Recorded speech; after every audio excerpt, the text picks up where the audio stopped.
Hello, my friends, and welcome back. Thank you very much for being with me again today. As you probably are aware, the Ukrainian counteroffensive started a week ago, more than a week ago, actually, because today is Monday, and according to the Russians and some Western media outlets, if you can believe that, they acknowledged that the counteroffensive started last week on Sunday. So, it doesn't go as probably expected by the Ukrainians and not by Ukrainians, by NATO, and neither by the Ukrainians as well. And they're, according to some Ukrainian media outlets, they are advancing here and there and here and there. I read this kind of numbers. The Ukrainians are advancing in Bakhmut area and advanced about 1,400 meters. That's almost a mile. That was yesterday or the day before. Today I read another article that again the Ukrainians advanced in Bakhmut between 300, I think it was 300 and 1,200 meters. That means a mile. So we put this together, could be at least 2 kilometers. At least minimum 2 kilometers. I'm waiting. I'm gonna add this. I made a little list. I'm gonna add each and every day with a date how many meters, how many kilometers, how many miles the Ukrainians claim they advance on certain positions. And then I'm going to look over the map. And I'm going to look over the map, obviously with a, I don't know how you call it, with a distance provided over there. And I will see where the front should be according to this, after, I don't know, a week of 2 weeks or advancing. Let's say you got 10 miles, you should see it on the front. Nevertheless, I have here a Russian article, and this Russian article will tell us about the losses of the Ukrainian army, more precisely Western weapons, which is the Bradleys, the Marders, I'm guessing, and Leopard 2 tanks. I don't think the Marder would be listed, but just skim through so I make sure I got the names. I know it's going to be Bradley's American vehicles, armored vehicles, and the fantastic Leopard 2 tanks, the modern tanks. We're waiting for Abrams tanks to show up so the Russians can show us videos of or footage of them being blown up, because they're not how do you call it, invincible as they claim. As Patriot systems, they're invincible. HIMARS are invincible, and the Russians are losers. Okay, if you want to believe that, that's fine. Let's move on. Cynical Ukrainian counteroffensive takes horrific casualties. This is from today, June 12, 2023. It says here that the Kiev regime appears to be cynically throwing men and machines against solid Russian defenses, but all may not be as it seems, a military commentator says. 1 week into the Ukrainian counteroffensive, and the Kiev army has already lost thousands of casualties, along with up to 15 of the valued German Leopard 2 tanks, 13 M2 Bradley infantry fighting vehicles supplied by the US, and 5 of the French AMX-10RC light tanks. That's a lot in a week. That means in about 2 months they will run out of all these things if they keep the rhythm. It doesn't mean the rhythm is going to be kept, right? So 15 Leopard, 13 Bradley, and 5 French wheeled tanks. Security analyst Mark Sleboda told Sputnik that Ukraine's military chiefs were to blame for sending their troops into the killing fields. And I'm quoting, "Currently, there is fighting along pretty much every line of the engagement between Russia and Ukraine right now, except for the Kherson area, where the recent flooding has made combat impossible."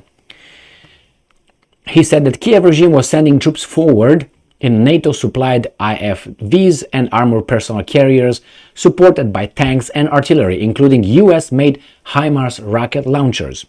And I'm quoting, "But they're doing it into echelon to Russian defenses that have been formed over months."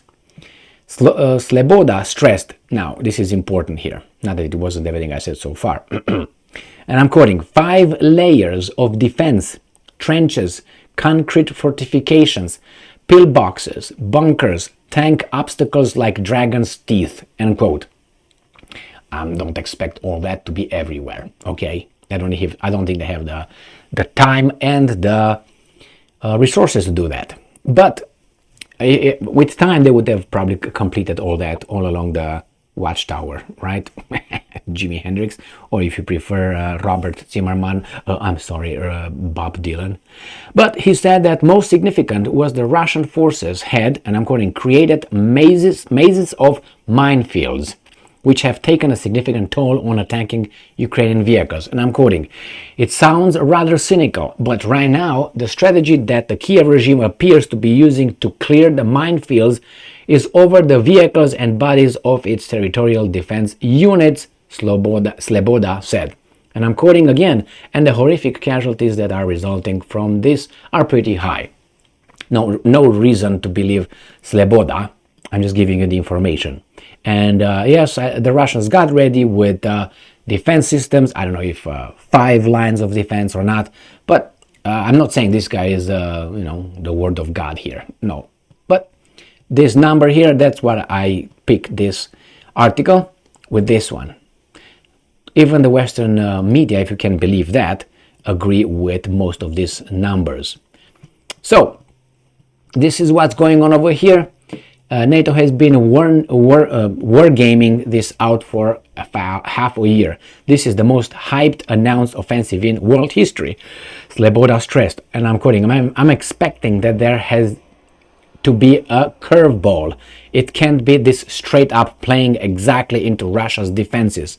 There's going to be something, we just haven't seen it yet. Well, the thing is not over, but as I say, in an offensive or counteroffensive that is long awaited, the aspect of surprise, that's the most important thing. That is more than 30% of the whole attack.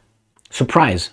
If you do it, by they attacked us and how you attack them, if that's surprising, you create not only panic, but you are able to outsmart the defenses of the other side. These guys, I don't think they did it in a surprising way first, and with the surprising way, I don't think they did anything. I think this is all that is.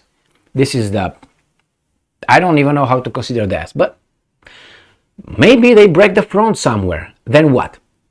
They think they're going to just pour in like the waters from the broken dam? They don't have that much water in the back anyway. They don't have as many forces waiting, even if they break the front.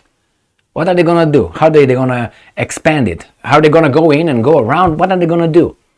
Remember the Blitzkrieg when the Germans in the Second World War avoided the Maginot Line? The French built a very good fortified wall with all kind of trenches and north-south, thinking it's going to be the same way the Germans were going to do like they did in the First World War. It's going to be a trench war or something. But the Germans did that. They bypassed, they went north, they went through Netherlands. Bam! They invaded those guys and went around it. And the French were like, what's going on here? That's what's going on. Everything was zero. But the Germans were advancing with the tanks and everything like a V, not that kind of V, attack. But once they went too fast, this V, and here are things that keep the things away, the attacks, and bring the resources with you, because you can't just go with them like this, because these guys just come and close you, and you're going to be alone in no man's land with no resources, with nothing, or limited resources. That's why you have to bring the whole thing up. And the Germans were advancing so fast that all this started to transform from this, going and cutting through, like this, advancing. And I say, well, we gotta wait. And they waited for all these guys to push the front sideways and make sure they cannot be surrounded, the ones that were too much advanced, going to Paris, which eventually they did. So the same here. If the Ukrainians, let's say, but the Germans had resources, equipment, fast tanks, fast tractors, and all these things, trucks, they had them, plus the number of people coming with all that. The Ukrainians, I don't think they have any of that. I think this is just a futile attempt to show that they do something. I mean, with what, 100 tanks given? What the hell are you doing with 100 tanks under the current circumstances? You need, I don't know, I would say 3,000 if you really want to do something. And so on. With what? With armored vehicles, 104 armored vehicles. You know what it is? There's nothing. There's nothing. It's 104 strikes. 104 drones. Bzz, boom. That could happen in 2 hours. 2 hours! Well, it would be 4 hours for the 1,000 tanks as well or something. But still, you have a bigger range. They don't have the potential. They don't have it. It's not enough. The front is too big. Well, send more weapons and go to work. And vote. Stay strong, stay smart, look for the truth, and be just.